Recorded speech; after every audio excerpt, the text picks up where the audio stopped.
Warning: the following podcast contains adult language and childish comedy. Listener discretion is advised. And now, please adjust your headphone volume to an unreasonable level and enjoy the most dynamic and electrifyingly entertaining podcast ever to conquer cyberspace. This is Amish Baby Machine.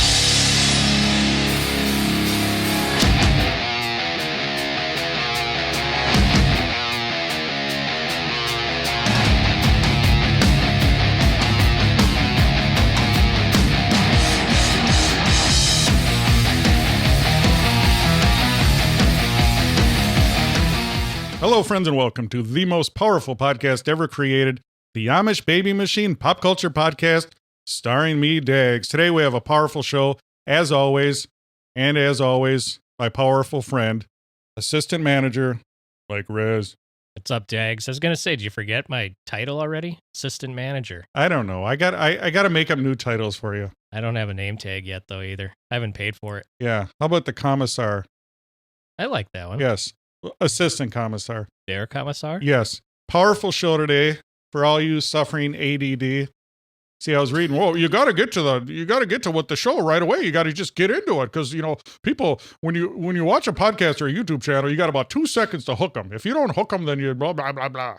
Who all the right. Fuck says that? Oh, everyone. It's all algorithms, God damn it. Screw them. Fuck the algorithms. Our flock is too smart. Yes, They know. we are. We have a powerful flock, and if your attention span, you can't handle us, you can't handle the truth. Powerful show today, by the way. We're going to talk about the Tungunska Blast in Russia. Yes. We're going to talk about the Beirut explosion that just happened recently.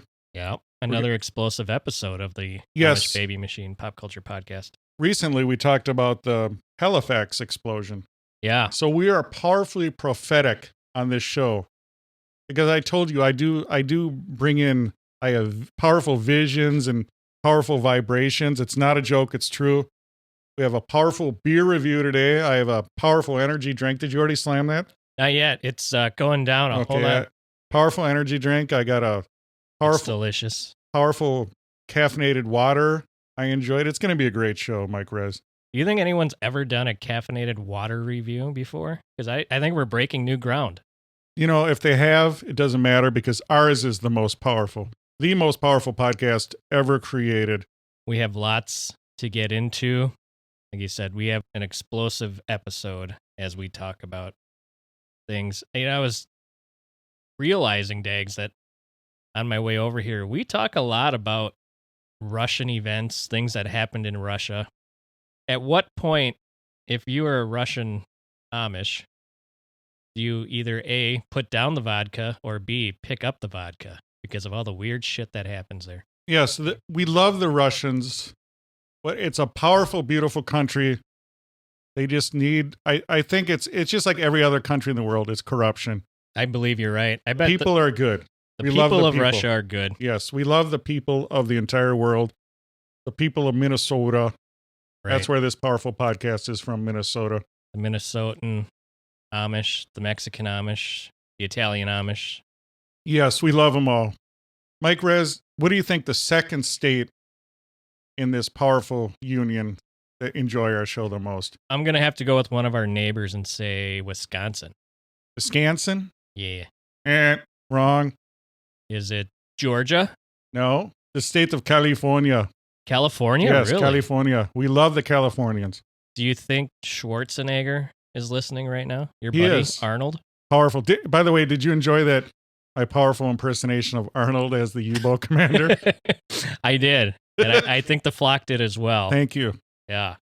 I think Powerful. let's get an actual pulse of the flock. Comment below on Twitter or in this wherever you're listening to this podcast. How was the Arnold as a U-boat captain impersonation? It was fantastic. Yes, we're going to need you to follow us on Twitter at Amish Bee Machine. Instagram, enjoy us on Instagram. Wherever you enjoy podcasts, please enjoy ours. Please subscribe and leave a review. Rate it 5. A 5-star review is the highest rating. It will unlock the secrets to the assistant commissar, Mike Rez. We're available everywhere fine podcasts are found. Also, enjoy our merch. We have powerful merch. AmishBabyMachine.com. And if you want to help support us, Patreon.com. Links, as always, are on AmishBabyMachine.com. Now, Mike Rez, you enjoyed a beverage, a beer. I did. Tell the fans of Flock of Amish what drink you enjoyed. All right. Well, first I'm going to preface this by saying I went to the store looking for a specific beer made by a specific brewery. I could not find that beer, but I did find their craft brewery section and did the make your own 6-pack. And I found many different beers that I have not tried. So I actually have beers for like the next 5 episodes. It's going to be pretty sweet. So today I chose the first one that I drank out of that build your own 6-pack from the Wabasha Brewing Company from the great city of St. Paul here in Minnesota. The name of this beer is called the Son of Eric Cream Ale. It's a cream ale. It's smooth, easy drinking, lightly toasted malts with a hint of hops. So not too bad. You would like this, I think. It's an everyday beer, 6.1 alcohol by volume, and the IBUs are 16. So not very bitter at all. I love cream ales, and this would be something that I would enjoy over and over again.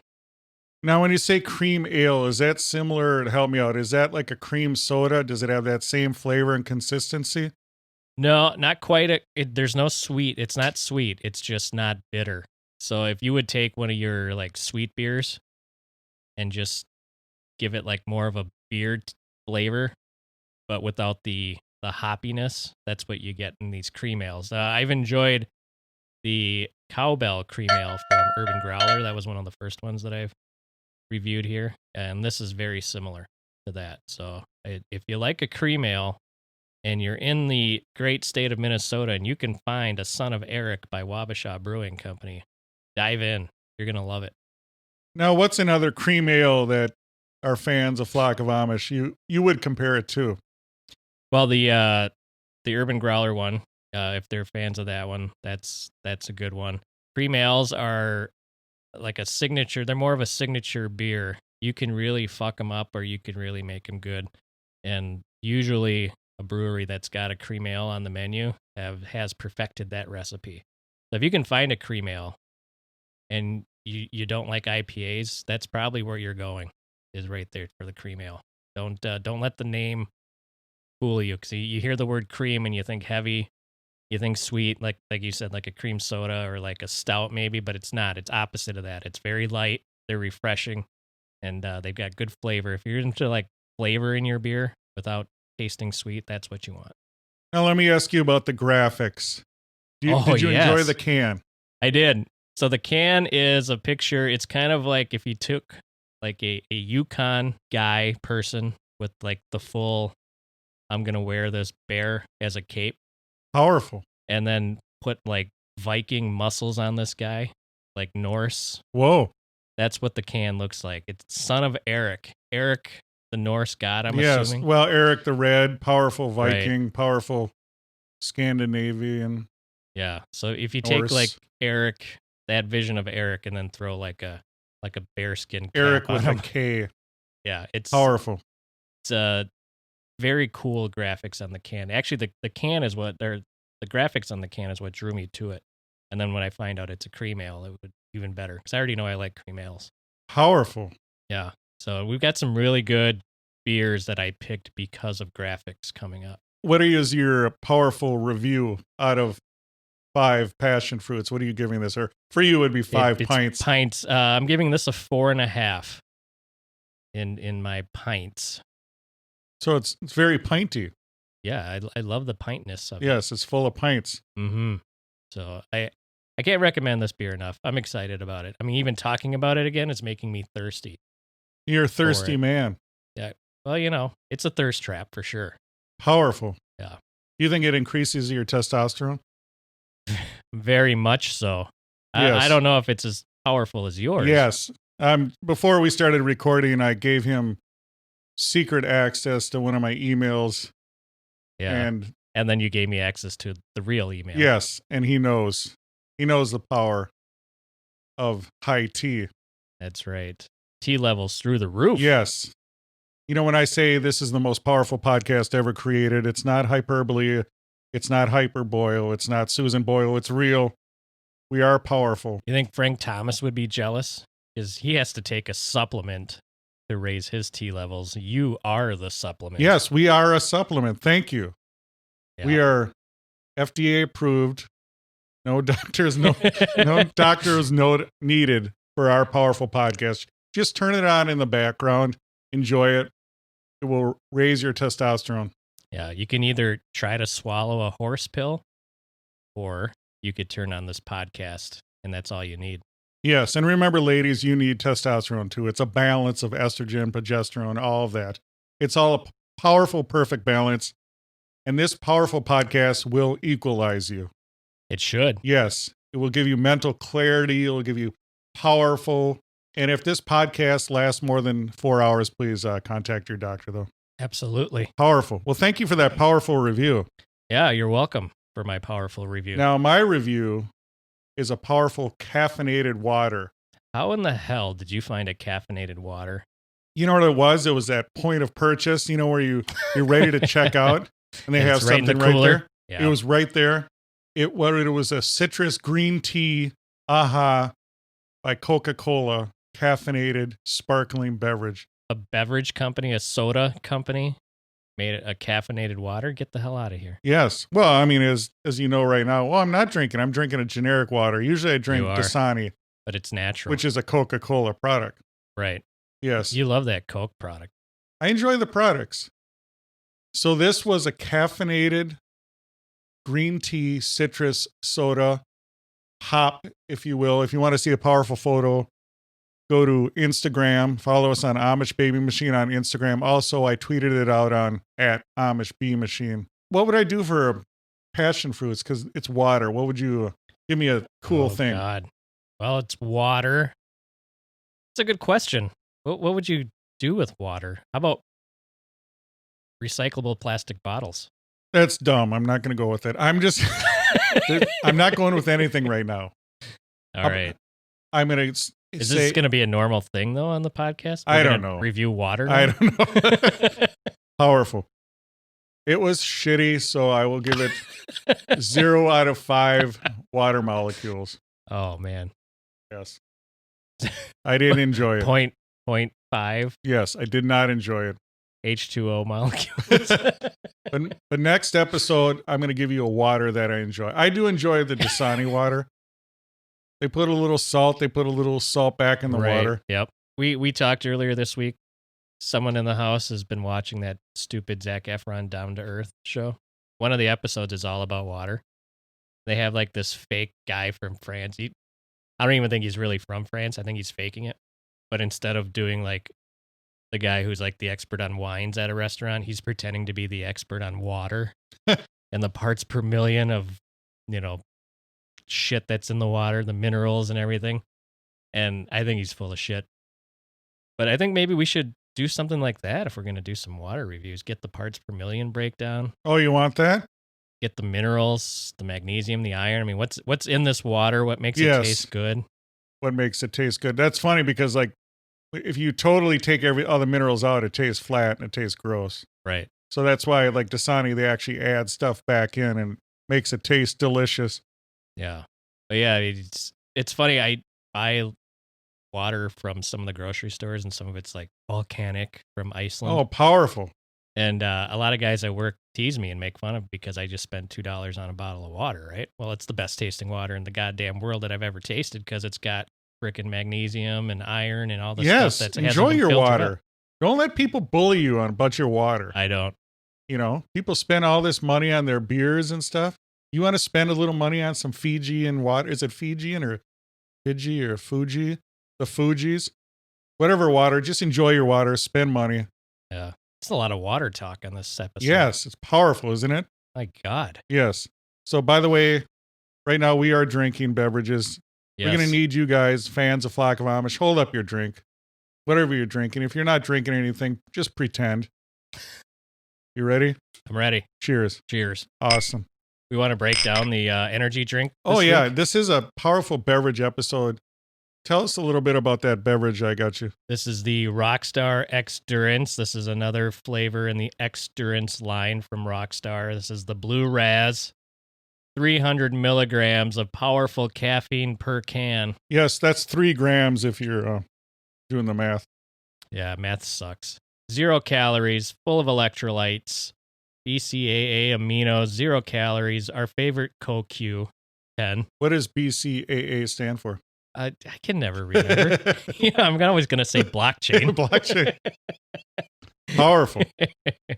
Well, yeah, this has got electrolytes, B vitamins. We've got no gluten. And like we said, 0 calories, 0 artificial flavors. No. I would assume the Blue Raz has got to be some kind of it's a real artificial. blue raspberry. Really? I enjoy blue raspberry is probably one of my favorite flavors. I enjoy the little, what are those little frozen things, those little icy things when you were a kid, the little freezy pops? Right. The things that cuts up your Yeah, lips. exactly. Blue raspberry was my favorite.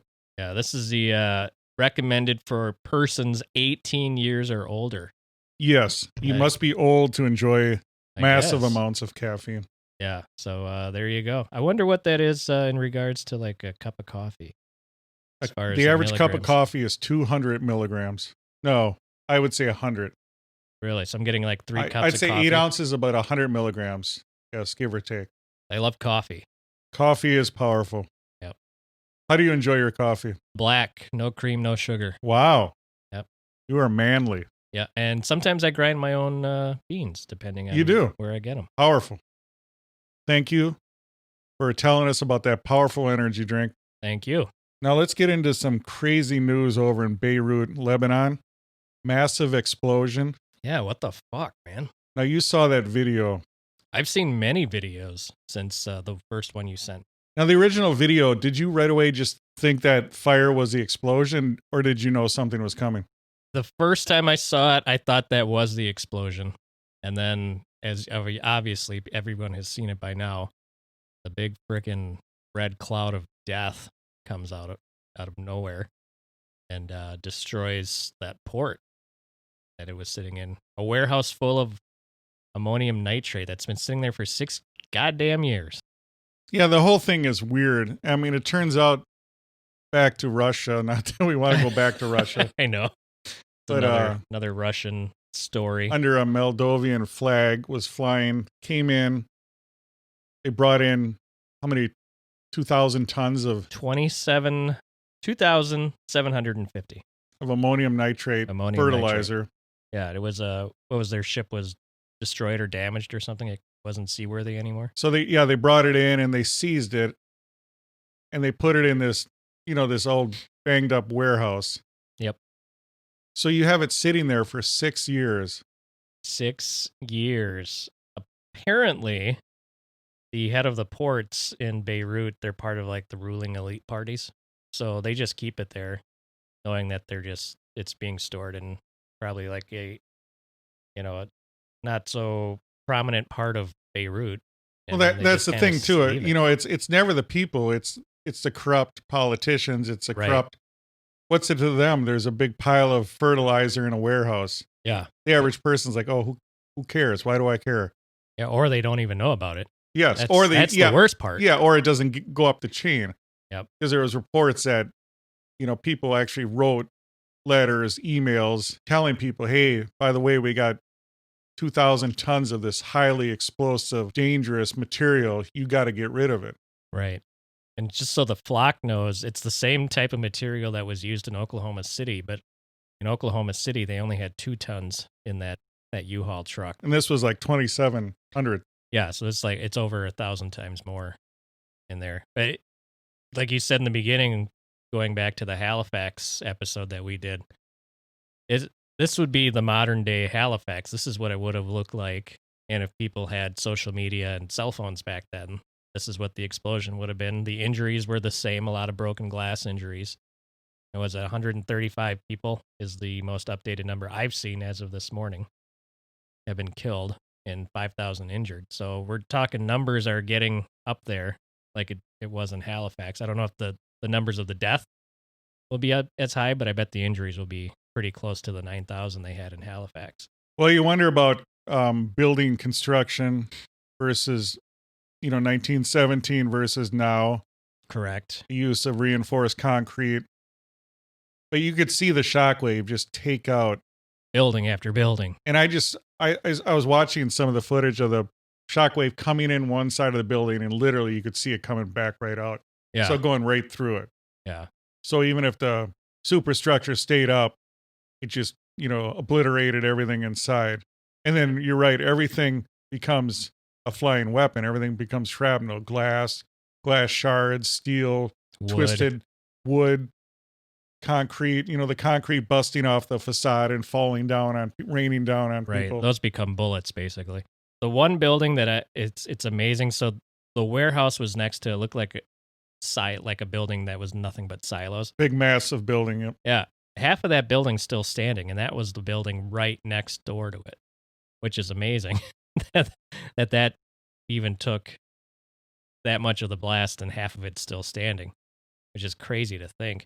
I saw a video of a guy, I don't know if it was his passenger driving or if he was recording while he was driving when it was on fire. He was on the freeway in his car, and then as soon as it explodes, the shock wave destroys his car, flattens the roof, all of the airbags go off, and his car instantly stops. That's fucking amazing. You see the rear view mirror just bust off. Yeah. I mean, that's crazy to think that something has that much power that it could just destroy your car, like flatten your car. And the speed of it. Yeah. 3,000 meters per second Yes. is what I saw. And what's weird is it comes out in a perfect sphere. And you can see that with the condensation cloud that's formed. Yeah. It just makes a perfect dome. That's crazy. I think the condensation cloud is what scared me the most watching that. I mean, obviously, if you're there, you don't have time to react to it. But as someone who can watch the video over and over again, it looks like a nuclear bomb going off because it's evaporating the moisture in the air around it that fast. Yeah, it is amazing because you first see the initial fire. The warehouse is burning. Yep. And then you see the detonation. You see that what we're talking about, the powerful, the sphere coming out. And then you see the massive crimson red mushroom cloud of the ammonium nitrate. Right. Yeah. And then the hole that it left, just put a hole right in that giant crater. The crater. I mean, it's just gone, and the water just filled it in. You wonder if it was the same like when we talked about in Halifax when it exploded and you could actually see the bottom of the basin of that explosion. I wonder if I don't know how deep the water is there, or how powerful that explosion would be. Yeah, I want to know what they're going to be able to figure out what the effect of that explosion, like measuring it in, kilotons, what it's actually going to be. Right. Because if I had to guess, the Halifax explosion seems more powerful. Yeah, the Halifax one was bigger for sure. Yes. Still, because you had all that gun cotton and... Yeah, the high explosives, you actually had TNT. Else, yeah. And that's what they use as a baseline to measure explosions. They use a baseline as how many tons of TNT. Yeah, so this is remarkable. They say right now $10 to $15 billion in damage that they've been able to assess up to this point. And it's funny too, in a sad way, that the same injuries as in Halifax, people were watching the fire. Right. Exactly. It's just a natural reaction. You see a car accident, you see the aftermath. It's just something in human nature, animals. You see a fire, you're mesmerized by it. Right. It's the Gawker mentality. Yeah. There was an explosion at a chemical plant in China, I believe, but within the last 10 years. And there was video of that when they had like the initial explosion. Wasn't that incredible? And then there was a secondary explosion when it hit the tanks. That one I thought was pretty cool, but not cool, but remarkable. Amazing. This one takes that one, I think. Well, that one was different. That one was at night. Yeah. So you actually see the fireball, and that one looked like a nuke going off too. Yeah. The telltale sign of a nuke is the flash. It's a massive flash that blinds everything. Right. But I could see how someone would think that might be a small nuke. Yeah. The mushroom cloud was different. The color was different, which kind of, when I saw, there was like some sports writer somewhere that his first tweet was, "That was a nuke. I know what a nuke looks like." And then all these nuclear physicists were like, "Stick to your day job. That wasn't a nuke."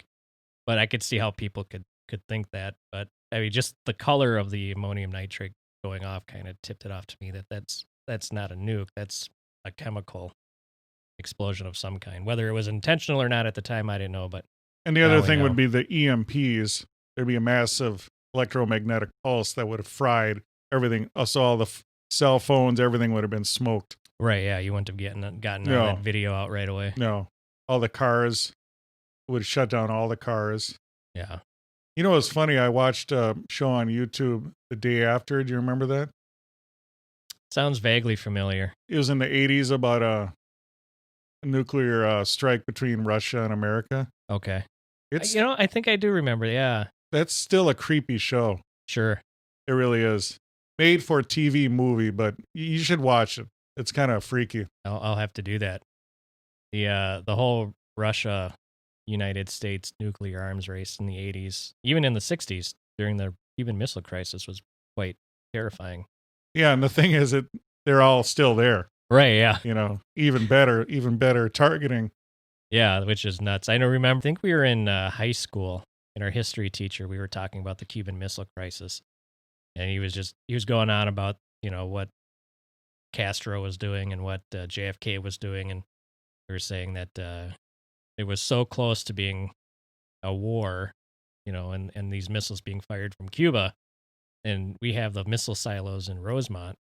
They said pretty sure that Rosemont was a target of some of those missiles if they would have been fired, because we had nuclear missile silos here in Minnesota. So basically any city that you're near, decent sized city is targeted. Pretty much, yeah. It really is. Yep. It's it's kind of crazy to think about nowadays, but at the same time, it shouldn't surprise you either. Yet it does. Now we're going to segue to another massive explosion. The Tungunska Blast, the event. Which took place in which country, everybody? Russia. Eastern Siberia. The Tunguska Event was a large explosion in the Tunguska River Basin in eastern Siberia on June 30th, 1908. So not only do we go back to Russia, but we also go back in time once again to the early 1900s. This was an explosion or event that covered 830 square miles. And Dags, get this, it flattened 80 million trees in the forest. That's what I remember the most, is the black and white photos of the trees just laid out like matchsticks. Yeah, it's just crazy to think that many trees were flattened by this event. It was caused by an airburst from a meteorite that they believe was roughly 330 feet in size, so across. But they think it disintegrated 3 to 6 miles above the surface of the earth and still caused that much damage. 830 square miles and 80 million trees to be flattened. The shock wave that it produced would have measured 5.0 on the Richter scale today, and the energy would have ranged from 3 to 30 megatons of energy coming from that disintegration. Now, this Tunguska event is the largest impact event that has ever been recorded on Earth, even though there has been much larger events that they think occurred during prehistoric times, but the key word is prehistoric. So this was those are events that you can't really record. You can just say, yeah, I think it happened, but this is the biggest event. What killed the dinosaurs? Exactly. The Ice Age. The airwaves from this event were detected as far away as Germany, Denmark, Croatia, the UK, and they think maybe possibly Washington, D.C. It was 1908 at the time, so they can't really go back and check out airwaves back then. Powerful. For 3 days afterwards, though, the night sky was lit up like the northern lights over Europe and Asia, because all the light reflecting off the ice particles that were created. And they know that it can be that these ice particles came from something falling out of the sky, because on all the space shuttles and rockets that come back to Earth, they create the same type of ice particles. The aura. high altitudes. Aurora. Yes. The aura of the aurora. Borealis. Scientists were able to find small meteor pellets in the trees, the bogs, and in the ground that were made up of mostly nickel in that area, which is consistent with material found in other meteorites and rocks falling from outer space. Yeah, there's basically two types of meteorites. There's the stony one, and there's the nickel iron ones. Yeah, now this one was classified as a stony meteorite, but they found all this nickel around. Wow. Yeah. So I don't know. Some powerful hybrid?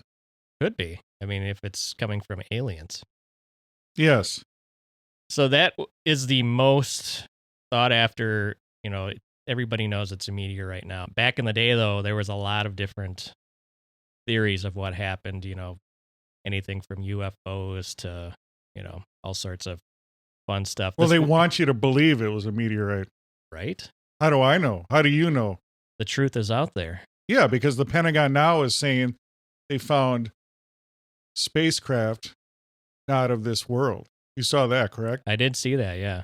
I think they're just trying to distract us because murder hornets didn't work. It's just like they're trying to say that the Egyptians built a pyramid. Right. The aliens built that. Right. And they're trying to say people from Minnesota built the malls. That's not true. Oh, built those? Aliens. Oh my God. People from Minnesota are too stupid to build powerful malls. I watched a movie once that made me kind of change my mind about the aliens. Well, I guess that they're still a race of aliens, but they're like robots called Transformers. I think the Decepticons had something to do with making the pyramids. Insecticons? Yeah, it's crazy. I'm going to have to rethink everything now. This, one of my favorite other theories, a hypothesis, if you will, that exists is that an astrophysicist thinks that 10 million tons of natural gas seeped out of the Earth's crust and rose into the atmosphere. Methane? And then was lit on fire by a lightning bolt from the area. And that's what caused the explosion and the downed trees. But in order for that to be caused, you'd have to kind of forget that there's lots of eyewitnesses that said they saw the sky open up. That's one of the quotes. The sky opened up and dropped hot air from up above. One of the eyewitnesses in that area said that it felt like his shirt was on fire and he couldn't get it off fast enough. Whoa. Yeah. It's much like the god of thunder, Thor, Zeus. Correct. Raining down, powerful. Now, this thing came in at a 60-degree angle. So you wonder if the angle would have changed. I mean, it could have hit St. Petersburg and just wiped out the entire city. Right. It could have. This was a large enough area, obviously, 830 square miles. If it would have came over a metropolitan area, it would have destroyed it a lot, just obliterated the area. So it'd be a lot more powerful than the explosion in Beirut we were just talking about. It was just a glancing blow. If this would have not disintegrated or, like you said, diverted over another metropolitan, somewhere more populated, there would have been a lot of deaths. They probably would have gotten down to the bottom of it, but because it was in eastern Siberia, in a remote location, over a forest, it was hard to get to. I think it took 10 years for them to get an expedition to like the center of where this happened. I think if it would have happened over a larger, more populated area, it would have been taken care of a lot sooner than it did. Yeah, it took out a bunch of reindeer, a bunch of trees. I believe one person was killed due to a broken arm, I think. Yeah, well, back then, broken arm was I think they had like a compound fracture and they died of complications. That would have been something to see. I want you to just imagine being on the frontier in eastern Siberia. And I don't know what time of day this was that it occurred, but let's say you're eating your pancakes and bacon in your log cabin, drinking your black coffee because there was no cream or sugar back then. Was there log cabin syrup? Well, yeah, obviously, yeah. You're in a log cabin. So you sit down, you're about to take your first bite, you've got your bear cape on, just like son of Eric, getting ready to start your day, to chop wood, fix a fence post, rustle some reindeer. Whoa. and then the sky opens up. There's a large explosion, lots of heat, and your shirt feels like it's on fire, and you got to take it off really fast. I mean, that would ruin your morning for sure. I think it'd be kind of cool.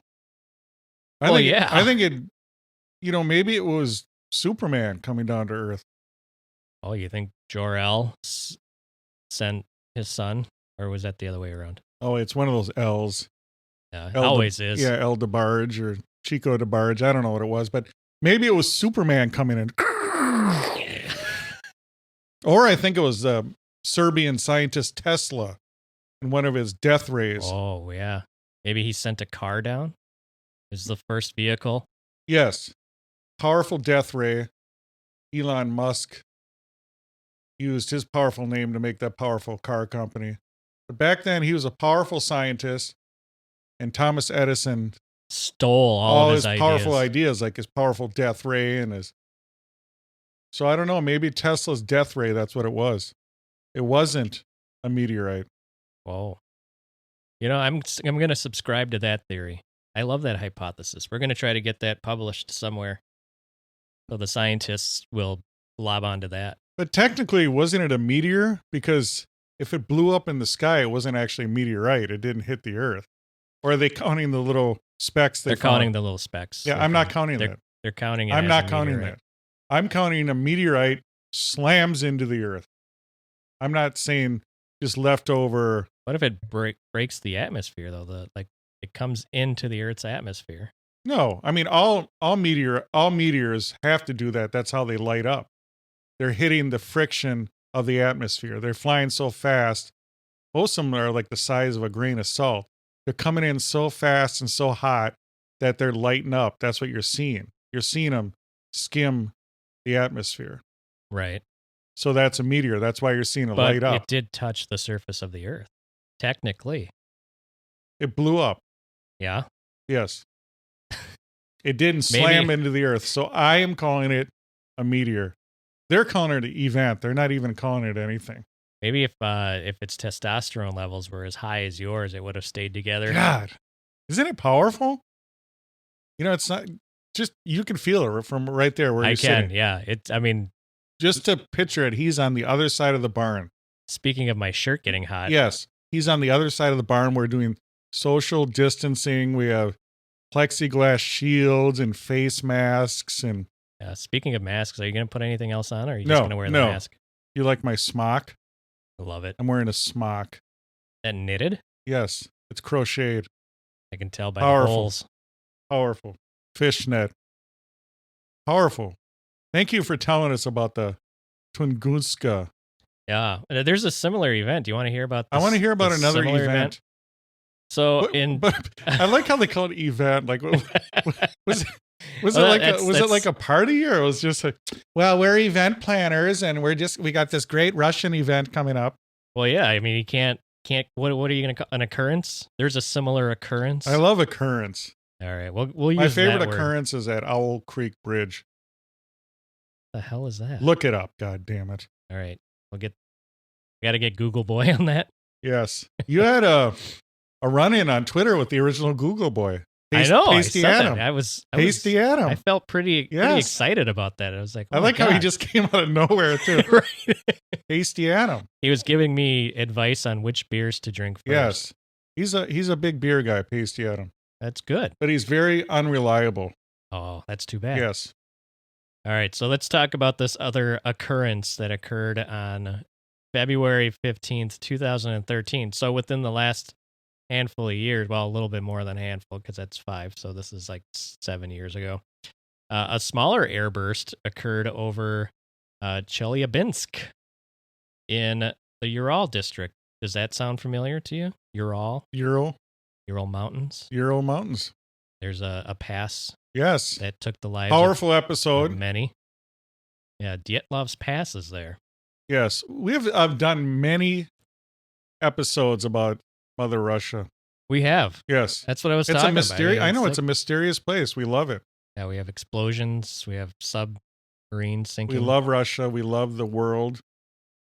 We love the other planets. What's your favorite planet besides Earth? Pluto. Yes. Uranus. Saturn. in that order. No, but thank you for saying Pluto is a planet, because it is a planet. It always will be Yes. a planet. We grew up in that generation. Yes, that what's his the name? Pluto That, planet that generation. Tyson, the Grassy Junior High guy. What's his name? Neil deGrasse Tyson. Yeah. He came up with this. His claim to fame was Pluto is not a planet. Yeah. It is a planet. Screw him and his Yes. Pluto-ness. All right. So the this event involving this meteorite. Do you know what the Greek name for Pluto is, by the way? No. Hades. Well, that makes sense. Yes. God of the underworld. God of the River underworld. Styx. Don't pay the ferryman. Don't pay. Powerful. Wow. There we go. Thank you. So this meteorite was 56 to 66 feet across, so a lot smaller than the one we just talked about. The energy released was approximately 500 kilotons. This inflicted 1,200 injuries on people because of broken glass, because of the shock wave that was involved. Powerful Eurythmic song. Yes.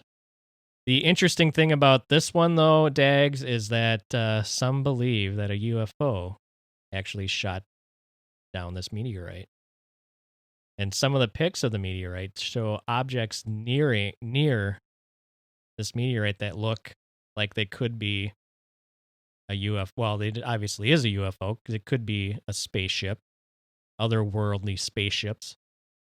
But others think that maybe the Russian military actually shot it down. So it could be pictures of missiles just before impact. Because Russia is actually trying to figure out ways to shoot down meteorites and meteors before they become problems. Do you remember in the 80s when they shot down the 99 red balloons? I do that. Pissed Off Nina. Oh my God. What a powerful song. Telling you, Nina was like, the fuck? Hey, by the way, this just came to me because I'm a genius. Should we do that as song of the day? Nina? Yes. All right, yeah, we can do that. 99. And here's the thing too. I know Are you a red balloon or a Luft but balloon? I know. Let's finish up your story and then we'll get into that. Well, that's it. That's all I got. I mean, we got Russian military Thank shooting you. down meteors now. Thank you. There's powerful footage of that too. Yeah, you should definitely look that up because that will make you think, holy shit, something did hit that thing before it impact or disintegrated and just created an airburst. Now here's the deal with Nina and 99 red balloons. I lived it. I wasn't just found it on Spotify or some shitty synthwave remake of it. No, the video on MTV was one of the best ones of the time. For me, it's 99 red balloons. It's not the Luft balloons. It's because there was two different versions. There was, but I enjoy the English version. See, and I'm a Luft balloon guy. I'm sure you are. And I'll tell you why. When I DJ'd weddings, the crowd responded more to Luft balloons than red balloons. Well, how do you know? Would you do like a survey afterwards? You know, when you DJ weddings, what would you rather have, the Luft balloons or the red balloons? No, when you've got a good dance floor going and you kill a dance floor, you know which song not to play. And we had both versions, and Luft balloons, I don't know if it's because it was in German and people like to try to pretend they know German when they're half in the bag. Yeah. Or what, but that one filled the dance floor, kept the dance floor full more than the English version. I want you to play Nina immediately. Stop whining and play it. Exactly. That's I'm a pretty much how DJ, it you went. idiot. No, powerful. Yeah. You know I was a DJ also, DJ Diggs. So Oh, I I know knew the that, yeah. power. Spinning the wheels of steel. Right. Oh, I know. Yes. This had some very good, I don't know what the fucking word I'm looking for. Very good Popular? chart positions. Yes, it was very popular. It was. It reached number one on a lot of charts. It's freaking amazing. I mean, it's a good song, but you kind of forget how good it is. Say the Hot 100. You always say it real funny. Hot 100? Yep. The U.S. Billboard Hot 100 reached number 28 in 1984. Whoa, here we go. Hold on. They got the English version. And let me find the Hot 100 there. Did they have Shadow Stevens back then? God, I love forgot about Shadow Stevens. Stevens. It wasn't even the center square in Hollywood Yes. Squares, was it? So who's your favorite DJ? I was a big Rick Dees guy. Rick Dees, yeah. Yeah, the disco duck. Rick Dees nuts. Yep, I Yeah. know. And he's in the what's that song from Mannequin? He's the DJ in that one too, right? Whoa, Mannequin. Yeah, remember the song, the big song from that movie, Mannequin. Yes. And there's a part where there's a DJ talking in that. I think that's Rick Dees as well. Powerful. Yeah. By the way, did you see my powerful Mannequin meme on Instagram? Wasn't that brilliant? That was brilliant. Thank you. Yeah. We both had good meme days that day. Yes. You are a good memer also. I'm going to need you to follow us on Instagram to Amish Baby Machine to enjoy that powerful meme. Yeah. Follow us everywhere. That'd be great. Yes, we are available everywhere fine podcasts are found. Make sure you follow us Twitter at Amish Bee Machine, Instagram Amish Baby Machine. Now, what are you looking up, Mike Rez? Well, I'm just looking up all these different charts that 99 Red Balloons was on. There is a U.S. Billboard Dance Club Play chart. So whatever the hell that is. It reached number 22. I've never heard of that chart before, but Billboard will put a chart for everything. We like top 100 songs to listen to while you take a shit. Powerful. It was re-released in what year? 1988. Oh, you're not very close at all. Shut up. What year 2002. was it? Whoa. The highest chart on the re-release was in Belgium on the Ultra Trap Flanders chart. One of your favorite Belgium charts. Yes. It reached number 17, which is blasphemy, which means that generation of kids have no idea what the hell good music is. Yeah, we have a lot of Flemish fans, by the way. Oh, do we? I love you. Yes. In Germany, the official German charts, it reached number 28 on the re-release. Powerful. Yeah. I think 1988 was the new version of Blue Monday by New Order. That's a good song. How does it feel? Treat me like you do. do. Wow. Powerful. By the way, the song of the day was going to be Kaja Gugu, Too Shy Shy. We can save that one for another episode. Yes. Yeah. Love Nina, though. Mike Rez was too shy to talk about it. I was. Yes. Powerful episode today, Mike Rez. I agree. Yes. Powerful explosions. Are we done with explosions? I thought we were with the Halifax, but then, of course, powerful meteors, I think. Beirut happened. And then the Beirut happened.